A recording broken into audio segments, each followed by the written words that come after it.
Hello শ্রোতা বন্ধুরা, আশা করছি তোমরা সবাই খুব ভালো আছো। স্নিগ্ধা অভ্র চ্যানেলে তোমাদের সবাইকে স্বাগতম।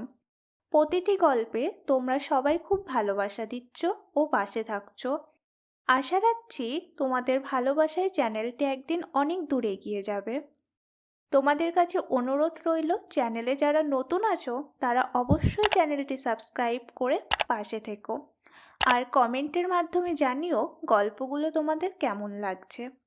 তাহলে আমরাও খুব মনে প্রাণে উৎসাহিত হব তোমাদের আরও নতুন নতুন গল্প উপহার দিতে। তাহলে চলো বন্ধুরা, আজকের গল্পটি শুরু করা যাক।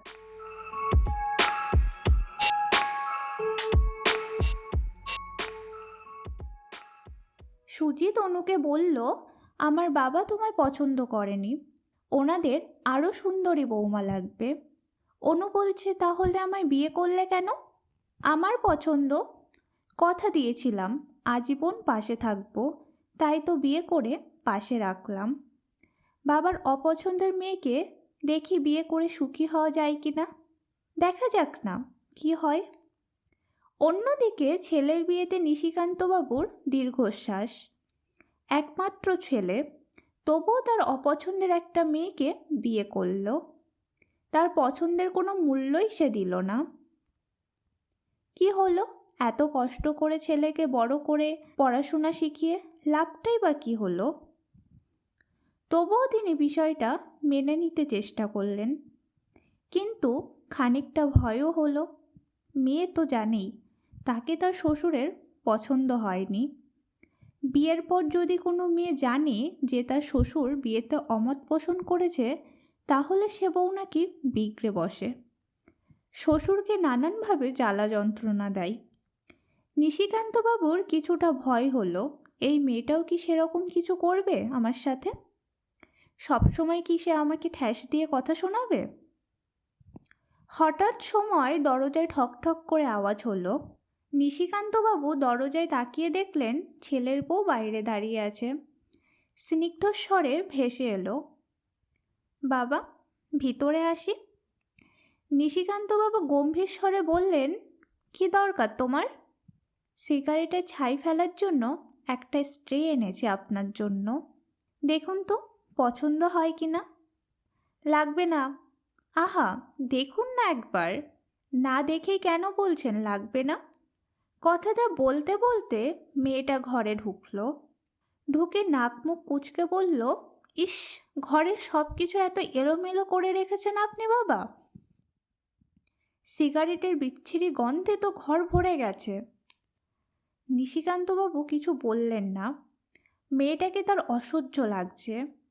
মেয়েটা পাথরের উপর ডিজাইন করা একটা স্ট্রে নিশিকান্তবাবুর সামনে এগিয়ে দিয়ে বলল, বাবা দেখুন তো এটা পছন্দ হয় কি না। দোকানদার বলেছে এটা নাকি শ্বেত পাথরের। আমি তো অত ভালো পাথর চিনি না, দেখে বলুন তো এটা কি সত্যিকারের শ্বেত পাথরের? নিশিকান্তবাবু আমতা আমতা করে বললেন, চশমা ছাড়া আমি কিছু দেখতে পাই না, সেজন্য আমি কিছু বুঝতে পারছি না। বাবা চশমা কোথায় রেখেছেন? মনে পড়ছে না, টেবিলে আছে বোধহয়। আপনি তো আমার বাবার মতো একটা মন ভুলো লোক। ভালোই হলো, দুইটা বাবা পেয়েছি একই রকমের। কথাটা শুনে নিশিকান্তবাবু বিস্মিত হয়ে গেলেন। মেয়েটা সারা ঘর খুঁজে খুঁজে চশমা এগিয়ে দিলেন নিশিকান্তবাবুর সামনে। নিশিকান্তবাবু পরখ করে দেখে বললেন, হ্যাঁ এটা শ্বেত পাথরের। উফ বাবা বাঁচা গেল, আমি তো ভয়ে ছিলাম। আপনি একটু বাইরে যাবেন বাবা, আমি ঘরটা একটু গুছিয়ে দিতাম। লাগবে না। রেগে রেগে কথা বললে আমার কিন্তু খুব কান্না পায়। নিশিকান্তবাবু নিরুপায় হয়ে ছাদে গেলেন।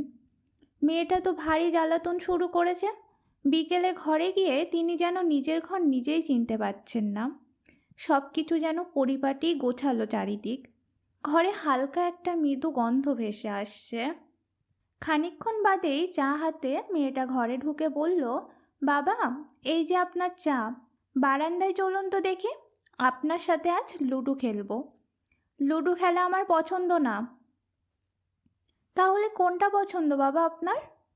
আমার দাবা খেলা খুব পছন্দের। ইস, আমি তো দাবা পারি না। তাহলে আমায় শিখিয়ে দিন, প্রতিদিন বিকেলে বাপ মেয়েতে বসে একসাথে মিলে দাবা খেলবো। কিছুদিন যেতেই নিশিকান্তবাবু লক্ষ্য করলেন মেয়েটি যেন তার জীবনের একটা অংশ হয়ে গেছে। তার একটি মেয়ের শখ ছিল, সেটা পূরণ হয়নি। ছেলে হবার 2 ঘন্টা পরেই তার স্ত্রী ইহলোক ত্যাগ করেন। এই প্রথম নিশিকান্তবাবু বুঝলেন বাবার প্রতি মেয়েদের ভালোবাসা কতটা তীব্রতর হয়। প্রায় 1 মাসের মধ্যেই নিশিকান্তবাবু সিগারেট খাওয়া ছেড়ে দিলেন পুরোপুরিভাবে। কারণ একটাই, বৌমা, সিগারেটের গন্ধ তার সহ্য হয় না। তিনি মেয়েটির ভালোবাসায় এতটাই মুগ্ধ হয়ে গেলেন যে তার মুখে বাবা ডাক না শুনলে তার প্রেশার ফল করে এখন।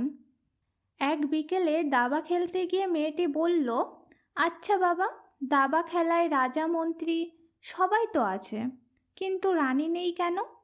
নিশিকান্তবাবু হাস্যোজ্জ্বল মুখে বললেন, রানী থাকে বাড়িতে, যেমন আমার বাড়িতে তুমি আছো মা। কথাটা শুনে মেয়েটা খিলখিল করে হাসল। নিশিকান্তবাবু ভারাক্রান্ত মনে বললেন, তোমাদের বিয়েতে আমার মত ছিল না, এটা জানো?